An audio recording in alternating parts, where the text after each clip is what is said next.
আসসালামু আলাইকুম, শুভ সকাল। সবাই কেমন আছেন?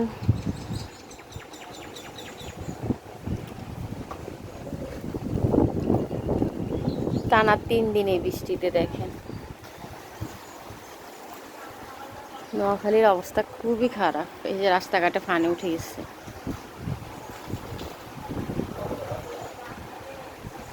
রাস্তাঘাটে পানি উঠে গেছে। হ্যাঁ, 40 কেজির ডিগি, ওইটা তো পানি ভেসে গেছে।